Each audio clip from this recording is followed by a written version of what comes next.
আজ আপনাদের আনবক্সিং করে দেখাচ্ছি গ্রেনারোর একটা মাইক্রোফোন এবং এই মাইক্রোফোন বা এই মাইকটা কিভাবে ব্যবহার করবেন সেটাও দেখিয়ে দেবো। এই মডেলটা আগে দেখে নিন। এটা হচ্ছে গ্রেনারো S13 Pro মডেল। এখানে একটা ইউএসবি কানেক্টর দিয়েছে এবং দুটো মাইক্রোফোন আছে। দুটো মাইক্রোফোন থাকলে সুবিধা এটা হচ্ছে যে একটা আপনি আপনার কাছে রাখবেন আর একটা আপনি অন্য কারো কাছে দিলে ডিস্টেন্স থেকে আপনি ভিডিও রেকর্ডিং করতে পারবেন।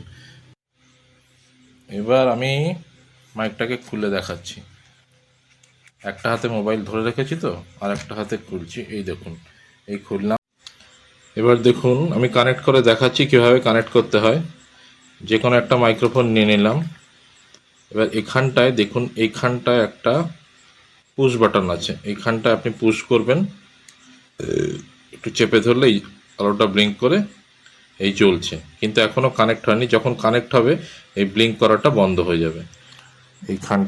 এখানটায় আমি এটাকে ঢুকিয়ে দিচ্ছি।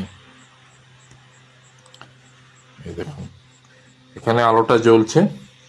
এবার দেখুন এটা ব্লিঙ্ক করা বন্ধ হয়ে গেছে, মানে কানেক্ট হয়ে গেছে। এবার আপনার ঘরে যদি সাউন্ড হয়, কোনো ফ্যান ট্যান চলে, তো সেই ক্ষেত্রে আপনি জাস্ট এখানে একটা হালকা একবার সিঙ্গেল প্রেস করবেন। এই ব্লিঙ্ক করে বন্ধ হয়ে গেল, মানে এবার আপনার যে ভিডিও রেকর্ডিংটা হবে সেটা নয়েজ ক্যান্সেলেশন সহ হবে। এবার আপনি যে কোনো কিছু রেকর্ডিং করুন, ক্যামেরা হোক যাতে হোক রেকর্ডিং করুন, নয়েজ ক্যান্সেলেশন হবে না এবং বাইরের কোনো শব্দ আসবে না, আপনার কথাই শোনা যাবে।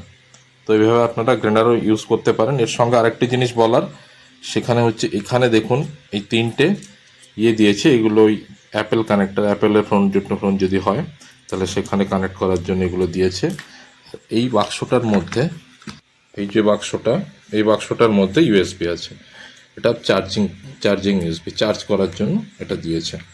এটা আমি খুলে দেখাচ্ছি। চার্জিং ইউএসবি, এখানে দেখুন এদিকটা ইউএসবি দিয়েছে এবং এদিকটায় দুটো কানেক্টর, একসঙ্গে দুটো চার্জ করা যাবে, একসঙ্গে দুটো চার্জে বসিয়ে দেওয়া যাবে। এই বাক্সটায় এখানে একটা চার্জিং পোর্ট আছে, এই বাক্সটার এখানে একটা চার্জিং পোর্ট আছে। দেখুন এখানে এই যে চার্জিং পোর্টটা দেখতে পাচ্ছেন, এই চার্জিং পোর্টে যদি আপনি চার্জ দিয়ে দেন তাহলে বাক্সটা 100% চার্জ হয়ে যাবে। এবং 100% চার্জ হয়ে গেলে চার্জ করে দেখিয়ে দিচ্ছি।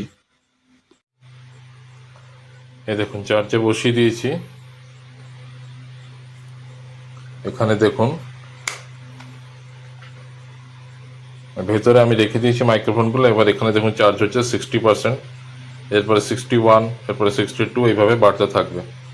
তো এইভাবে বাড়তে বাড়তে 100% হয়ে গেলে আপনার বাক্সটার চার্জ পুরো কমপ্লিট হয়ে যাবে এবং বাক্স থেকে অটোমেটিক্যালি ভেতরেগুলো চার্জিং হতে থাকবে। আর আপনি যদি এগুলোকে আলাদা করে চার্জ করতে চান তাহলে সেক্ষেত্রে সেটাও করতে পারেন। সেটা দেখুন, তার জন্য এই মাইক্রোফোনে দেখুন এখানে আলাদা করে একটা পোর্টের ব্যবস্থা করা আছে। এই যে একটা পোর্ট আছে, এই পোর্টে আপনি এটা টাইপ সি পোর্ট, এখানে আপনি চার্জ দিতে পারবেন। তো ভিডিওটা ভালো লাগলে চ্যানেলটাকে শেয়ার করবেন, লাইক করবেন, সাবস্ক্রাইব করবেন। ধন্যবাদ।